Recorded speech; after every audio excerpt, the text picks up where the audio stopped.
This technology is minute. It's everywhere. It's in the finest grains of society. From autos to manufacturing to data centers to communications, everything depends on semiconductors. Semiconductors are more important than oil. Semiconductors, or microchips, are not only important, the industry around them is also highly strategic. The world's largest microchip producer is the island of Taiwan, just across from China. 台湾是中国，台湾更是被外族侵占。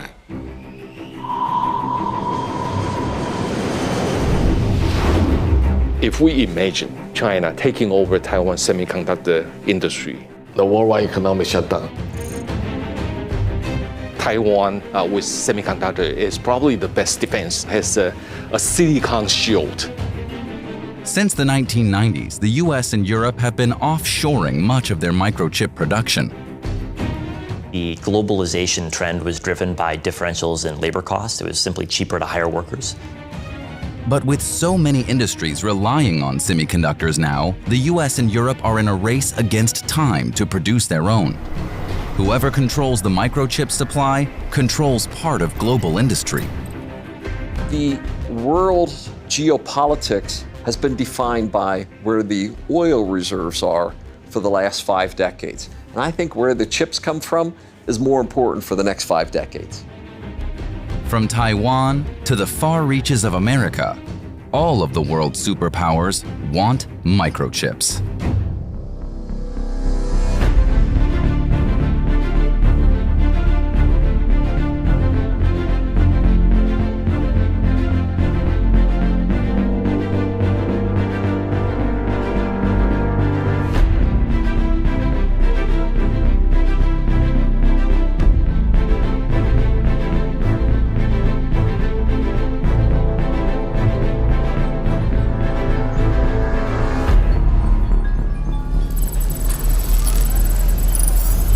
To make semiconductors, you need cutting-edge technology. But the process begins with one of the most abundant elements in the Earth's crust: silicon. Extracted as quartz, this is first melted in a furnace at 1400 degrees Celsius, before being cooled in silos. The silicon is then cut into ultra-thin wafers. And onto these, the electronic circuits that form the microprocessors are etched. The wafers are found in all electronic devices. Europe opted to outsource the production of these components to Asia in the 1990s.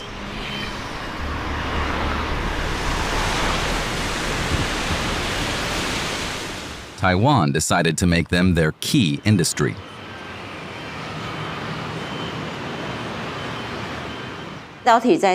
In Taiwan, we have been developing the microprocessor industry for 30 or 40 years. The sector accounts for 13% of our GDP. It's very strong right now in technology. It's very strong in terms of the talent supply, right? The workforce quality. And it has the strongest, I would say, semiconductor supply chain cluster with global partners. In terms of the infrastructure, cost structure, Taiwan become a promised land for this kind of stuff. Today, the island just off the coast of China is the stronghold of this key industry.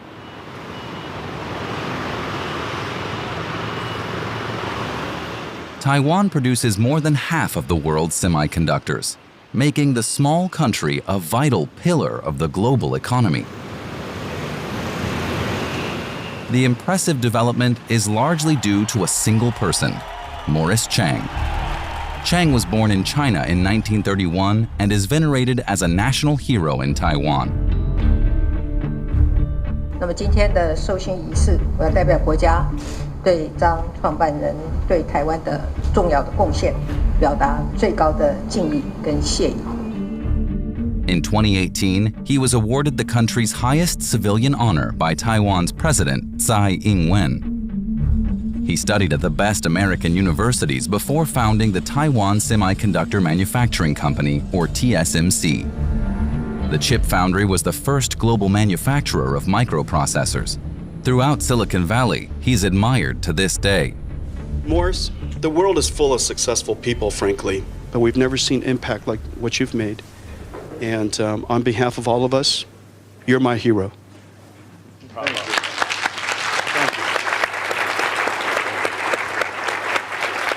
Morris Chang, I think, rightly can claim to have really reshaped the chip industry starting in the late 1980s when he founded TSMC. He was actually present at the creation of the semiconductor industry when he worked at Texas Instruments in the late 1950s. And so he's been with the chip industry from the invention. Actually, the very idea, the new business model, the pure play foundry business model, now everybody thinks that it was a pretty clever idea, but at the time, nobody needed that platform. He, with the support of the Taiwanese government, which was a founding investor in Taiwan Semiconductor Manufacturing Corporation, began pouring money into expanding production capacity in Taiwan, designing none of their chips in-house, but providing outsourced manufacturing for chip firms in Europe, the United States, across the world. Pretty quickly in the early 90s, and I think that TSMC existence certainly helped to accelerate the formation of a lot of fabless companies. There were maybe 25 fabless companies in the whole world, and then 10 years later, there were 400, 500 fabless companies. Fabless companies design and market hardware, but outsource the fabrication of this hardware to a third-party partner, such as TSMC for chips. In less than 40 years, TSMC built an empire of chip megafactories across Taiwan. These factories are impenetrable, and corporate communication is strict. Interviews with employees are forbidden, as are images from inside. Everyone now has an eye on TSMC. After all, it's a company that has the power to paralyze the world economy. TSMC produces 90% of the most advanced processor chips. From Apple, whether it's an iPhone, or NVIDIA, which powers many data centers, TSMC produces many of their chips. And without TSMC's production, the entire digital economy would simply ground to a halt.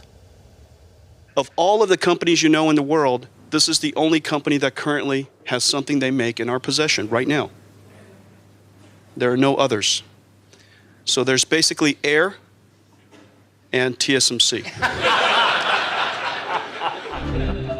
TSMC's stock market value constitutes over half of Taiwan's national wealth. 90% of the world's most advanced semiconductors are manufactured on the island. China, the US, and Europe are lagging far behind and have long had to import the bulk of their microchips.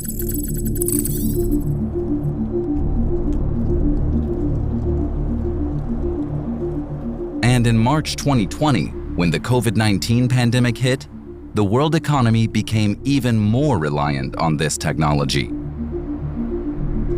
We pushed out of our fabs 1.15 trillion chips, well exceeding any record in the past. So we've been running at way above full capacity for a couple years. The problem we're facing right now is that demand has just exploded, and fabs have four walls, and you can only produce so many chips within those four walls. Suddenly, the Western world felt its own vulnerability. In 2020, when it started COVID-19, the automotive industry, the business is go on the downside. They just stop order. Chip force company like a TSMC give the production capacity to some other industry. So forget about automotive. In the second half of 2020, when car orders started to pick up, car manufacturers urgently wanted to buy semiconductors. But all of our production lines were already booked by other clients. Everyone was fighting for our chips. It was a very tense time. All of a sudden, every country in the world wake up. Then automotive industry begin to increasing their demand. Now they ask our foundry company, we say, sorry, we don't have capacity. We don't give you capacity to somebody else. Oh, no kidding. Opel Eisenach has temporarily ceased production at its plant. Renault workers in Saundreville have had to leave the factory, which has to close for 13 days. Thousands of people in mid-Michigan are temporarily out of work tonight. And it's all because of a little chip. In 2020, tens of thousands of vehicles were left waiting in American car makers' lots for their microprocessors. In 2021, many vehicles were not even produced, costing the global automotive industry around 200 billion euros. There's a lot of analogy to what we saw in 1973, you know.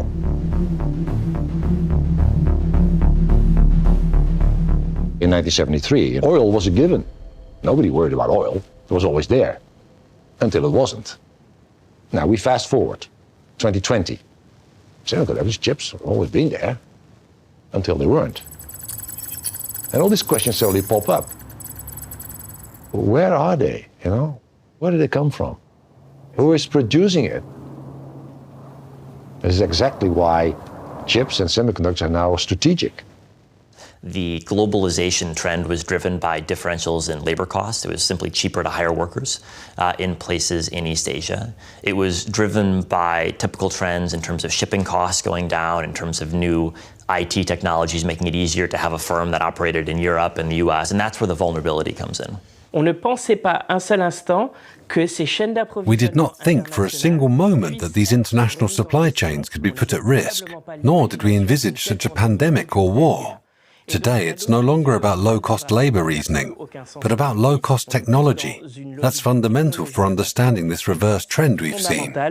Pour comprendre ce mouvement inverse qu'on a pu observer. Companies had been outsourcing production for decades without a second thought, including for microchips. It wasn't until COVID-19 that they saw the full scale of their vulnerability and dependence. The pandemic has painfully exposed the vulnerability of chips supply chains. COVID-19 pandemic exposed the fragility of just-in-time supply chains. I think for a couple of decades now, political leaders, meanwhile, have just not thought much about the industry. They've thought semiconductors were something that plugged into their computer or smartphone, and their thinking stopped basically right there. Nous avons, sur le sujet des composants en particulier électroniques, un énorme défi. The global semiconductor shortage has caused a shortfall in consumer goods, especially automobiles, and it's contributing to higher prices around the world. And so it's only in the past couple of years, due to the pandemic, due to the geopolitical competition, that leaders have started thinking about, is this a risk? To limit the effects of the shortage and reduce their technological dependence, America, China, and Europe are taking action. In 2022, each announced their CHIPS plan for developing their own production capacity.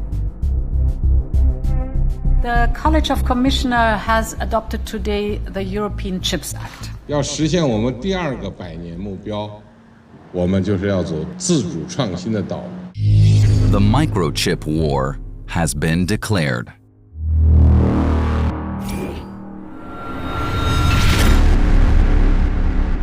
There are a couple of different wars going on simultaneously. There's wars between companies struggling for market share, but there's also competition between nations for who gets which part of the supply chain. On the 2nd of August 2022, Taiwanese television channels showed a live broadcast of a U.S. Air Force passenger jet arriving. On board was Nancy Pelosi, then Speaker of the United States House of Representatives and third in line to the presidency. She was the highest-ranking American official in 25 years to visit the self-ruled island. Today, our delegation came to Taiwan to make unequivocally clear we will not abandon our commitment to Taiwan, and we are proud of our enduring friendship. Nancy Pelosi posted about her visit on social media several times. But she didn't mention a very important meeting she had. Here she is with Morris Chang, founder of TSMC,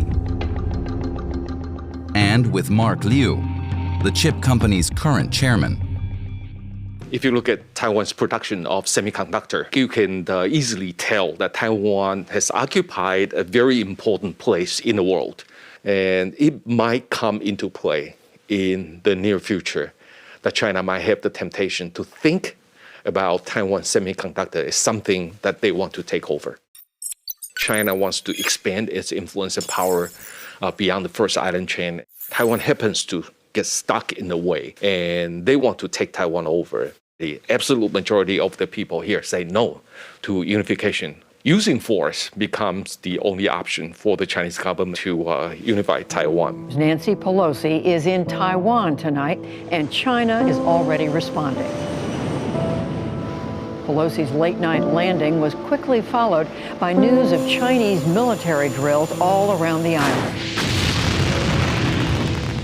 Using missiles and fighter jets, China organized an unprecedented military blockade of Taiwan for several days. A strong message from President Xi Jinping to Taipei and Washington.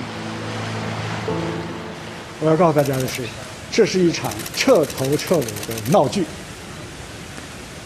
美方打着所谓民主的幌子，在干着侵犯中国主权的勾当，台湾必将回归祖国的历史大事。 Pelosi went to Taiwan? But come on, who is Pelosi when faced with China? Isn't she a little bit too old? 年龄太大了 ，too old。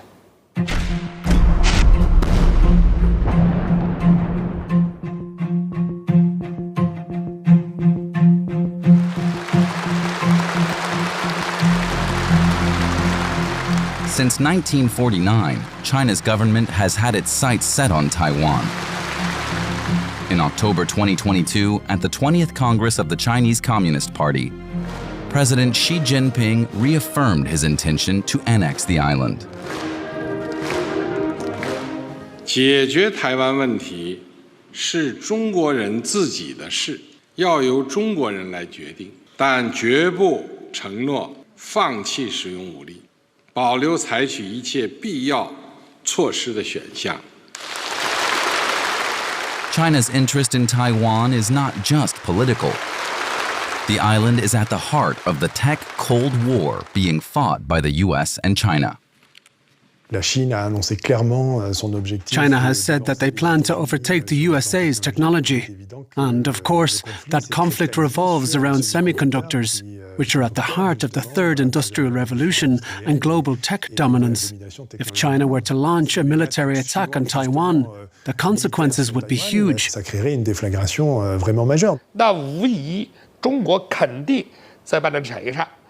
There is no doubt that these days China is only an emerging power when it comes to semiconductors. We are not at the forefront of technology, and our production capacities are not the most advanced in this sector.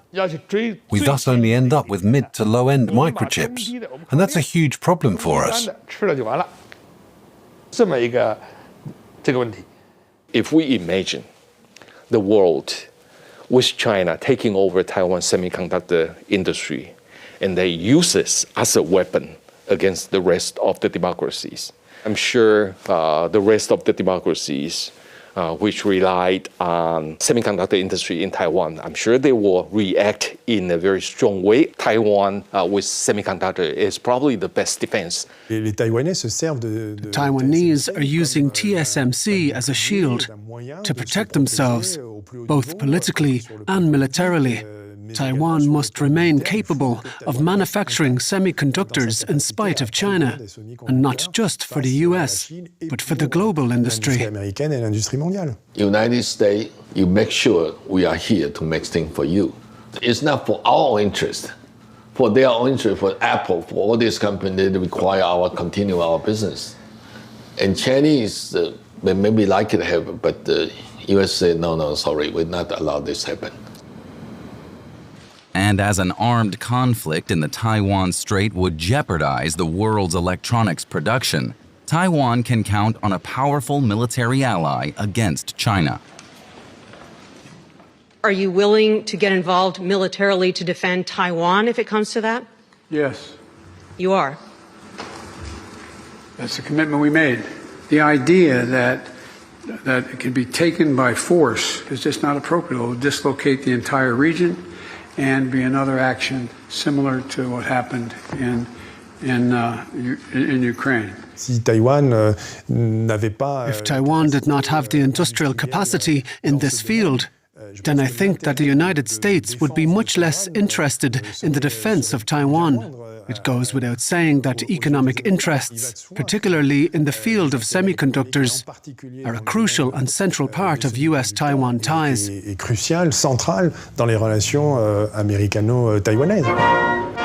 Following her return from Taiwan, Nancy Pelosi stood as master of ceremonies. Today, Mr. President, with the stroke of your pen, America declares our economic independence, we strengthen our national security, and we enhance our family's financial future.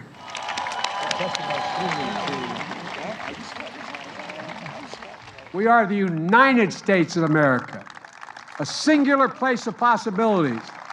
I'm not going to go sign the Chips and Science Act, and once again, I promise you, we're leading the world again for the next decades.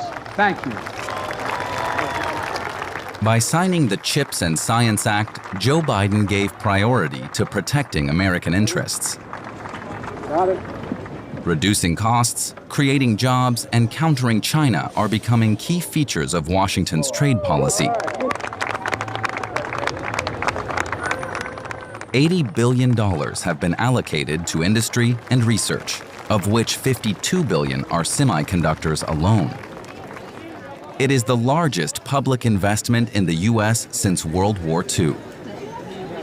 Among the audience that day was one man who had worked for this outcome discreetly behind the scenes, Pat Gelsinger, CEO of Intel, the company that invented the world's first single-chip microprocessor back in 1971. These days, Intel is the second largest producer of microchips in the world. I came into the role as CEO, we basically laid out this very simple view.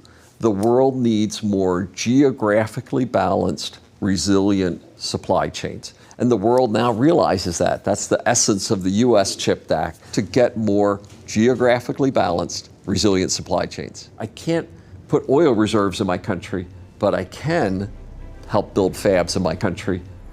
We have to build out.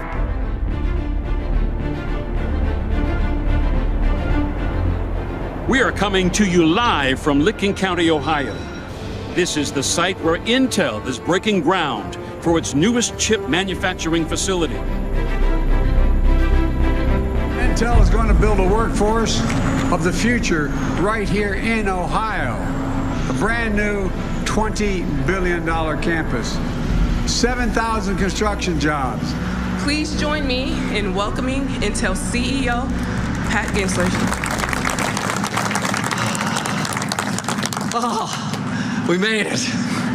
This great state of Ohio has this tradition of manufacturing. You all like to build stuff. And that's exactly what we're going to do together. We are going to build the most advanced stuff in the world right here in Ohio.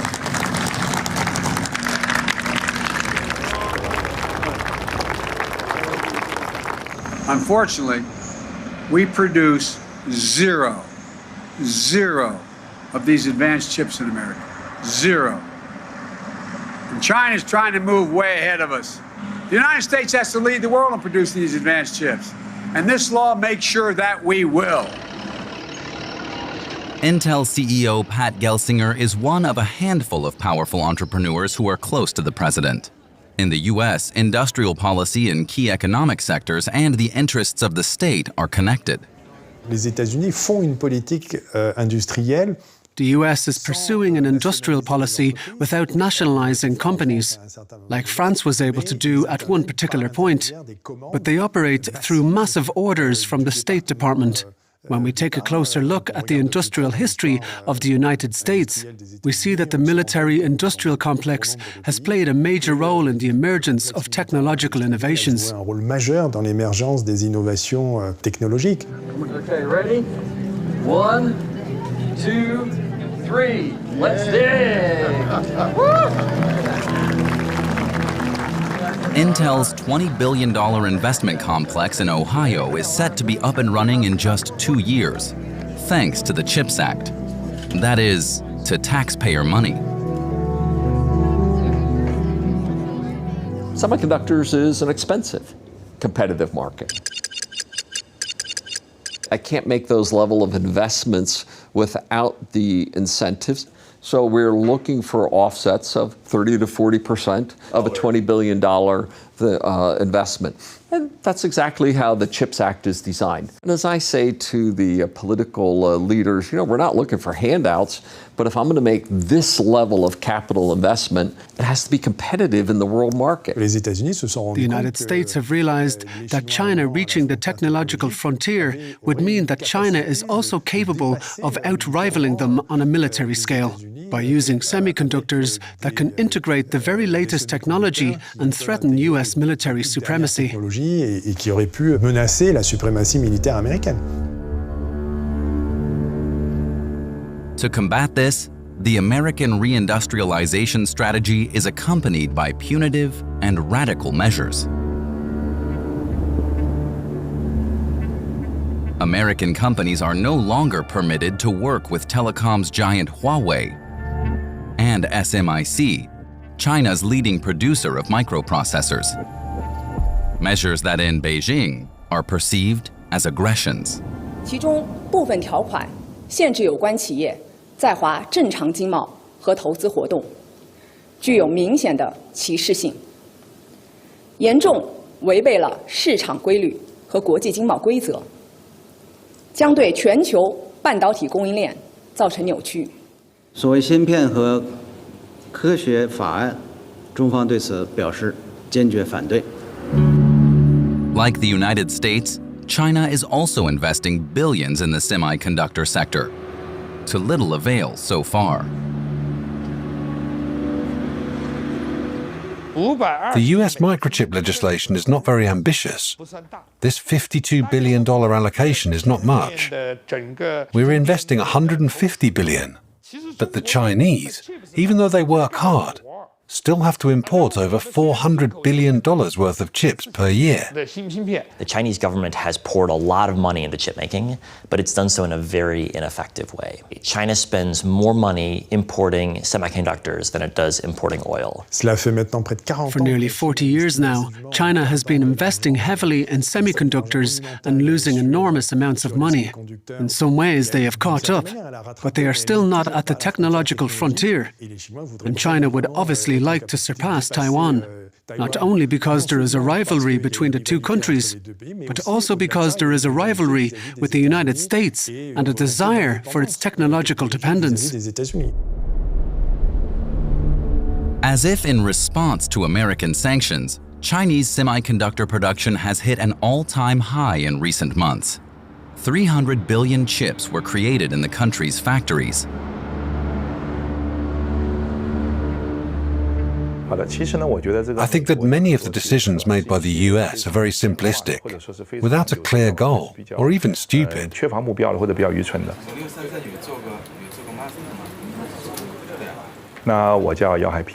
My name is Zhao Haiping.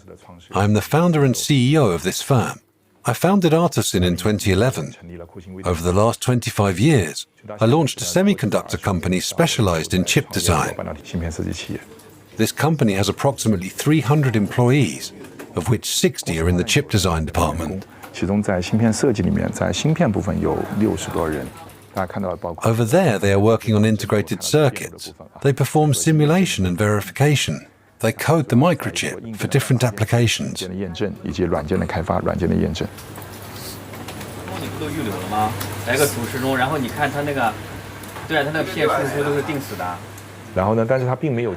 For now, design firms can continue to manufacture their chips in Taiwan, Korea, or the United States.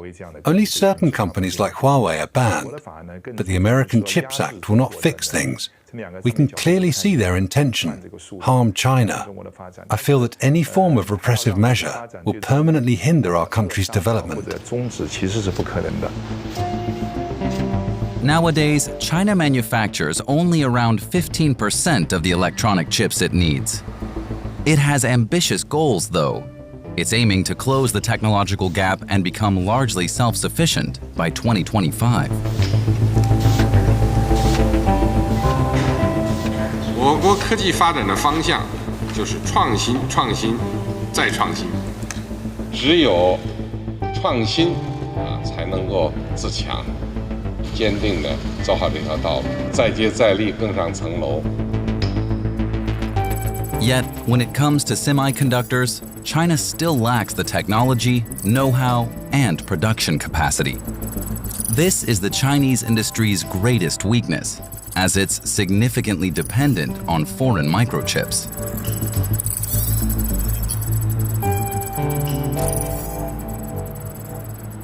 I worked in China for about 2 years. I was hired by SMIC as a vice chairman. In 2020, Professor Shang-Yi Chang, a former executive of Taiwanese company TSMC, was recruited by the leading Chinese manufacturer of semiconductors.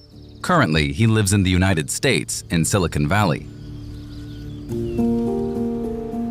Before I went to China, I heard they are going to put in several hundred billions into semiconductor industry. I think there must be a master plan. After I went there, I found there's no master plan. You think China is a kind of concentrated government? Politically it is, but economically it's not. Because local government have their own funding. They can do whatever they can. People just want to have power.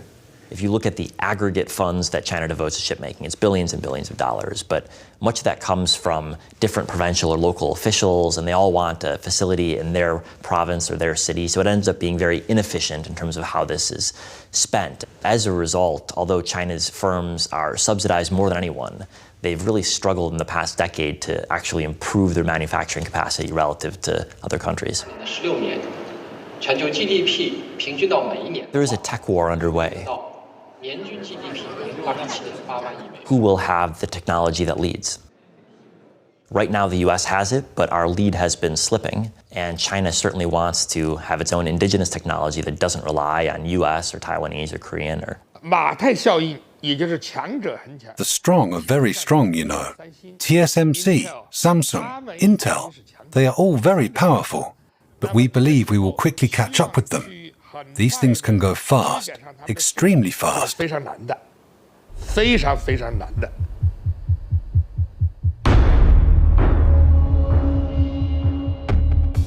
Does China have the means to achieve its ambitions? Will it be able to catch up in less than 2 years?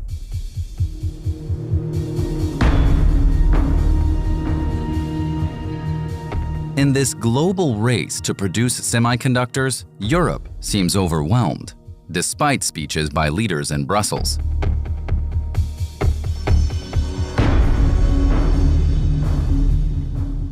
We have relocated a large number of these factories, not only for semiconductors, but for a huge number of manufactured products. We are in a sort of race that some perhaps rightly criticize, and I can understand some of their arguments.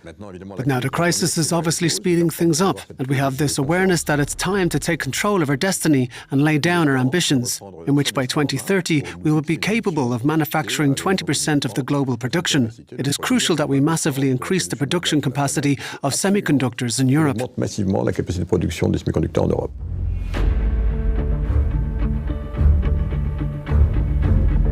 To attain microchip sovereignty, Europe needs more factories, like this one in Dublin.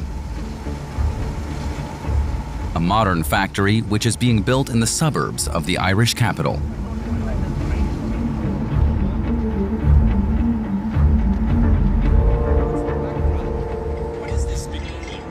Isn't it magnificent? We call this Fab 34. It's a 17 billion euro project. 2 years to build it, a year to put equipment in it and qualify it, and a year to ramp it or so.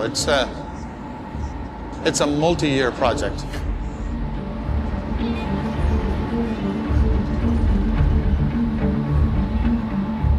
In 2023, the plant had moved toward full production. It plans to make the latest generation of semiconductors. But Fab 34 is not a European plant. It is owned by the American manufacturer Intel and its CEO, Pat Gelsinger.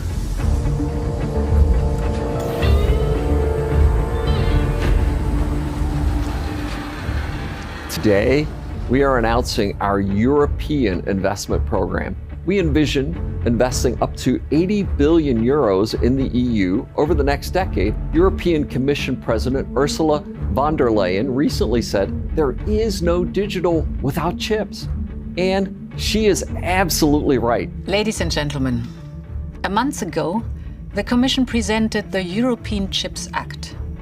With this act, we want... The president of the European Commission appears in Intel's promotional video advertising its semiconductor plan. ...our resilience. In total, more than 43 billion euros of public investment, both European Union and national level investment, will support the CHIPS Act until 2030. The EU, unable to reach technological independence alone, is thus working with American companies. In the trade war between the US and China, Europe seems to have the worst hand. We still had several manufacturers in the 1980s and 90s. Since then, these have all either closed down or been acquired by American or sometimes even by Asian companies. European countries have failed. Essentially, what Europe is trying to do now is secure its supplies in case we have further geopolitical turmoil in this industry.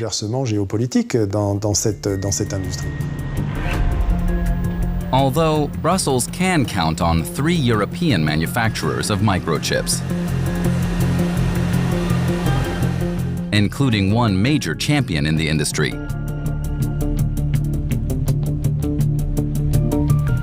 ASML is a Dutch firm few people have heard of. But it's this company that makes photolithography machines, incredibly advanced and precise machines that are capable of engraving even the smallest objects. Without ASML, we wouldn't have semiconductors for our mobile phones. What we are doing, we make a big slide projector. We are providing a machine that actually takes the design of a computer chip and it translates that design onto a carrier. A carrier is the microchip that when you open your phone, you see all these little chips sitting there, you know, that's what we do. It's expensive, but it's like a slide projector. Just one of these machines costs at least $150 million. Only TSMC, Intel, and Samsung can afford them. This is a very profitable industry. TSMC, they have announced that they want to spend $140 billion over the next 3 years. Samsung, similar amount of money. Intel, more than $100 billion. So there's already $400 billion by only 3 manufacturers allocated to build out that capacity. Why would you then, from a risk management point of view, put everything in Asia? You want to distribute this across the globe. It's logical. This is why Intel, it's an American company, comes to Europe. This is why TSMC, Taiwanese company, goes to the United States. The semiconductor industry is an expensive industry to compete in. Building a new facility can cost $20 billion for one plant. So any effort to change the geography of where factories are located is going to cost a lot of money. Now the question is it worth it? I believe we have been too dependent on Asia, and I would like to see us reshore our manufacturing. I don't get why globalization is being questioned. It's impossible. Globalization is part of God's plan, right? Should countries fund a thriving industry that's riding on the high wave of demand for semiconductors? Governments need to incentivize, subsidize those big companies to just start such a big project as a kind of a co-partnership. Governments and manufacturers working hand in hand. In Asia, Europe, and the United States, the chips war has only just begun. As microchips have become the main raw material of the digital age. There is no innovation without semiconductors. There is no green without semiconductors. And there is no national security without semiconductors. It's that important to the future. Let's treat it with that priority. Vous avez des entreprises qui ont développé des savoir-faire uniques. You have some companies that have developed a unique expertise and are faring well in this new geopolitical situation. And therefore, it is these companies that are able to impose their decisions on governments across the globe. Décisions à l'échelle de la planète et au gouvernement.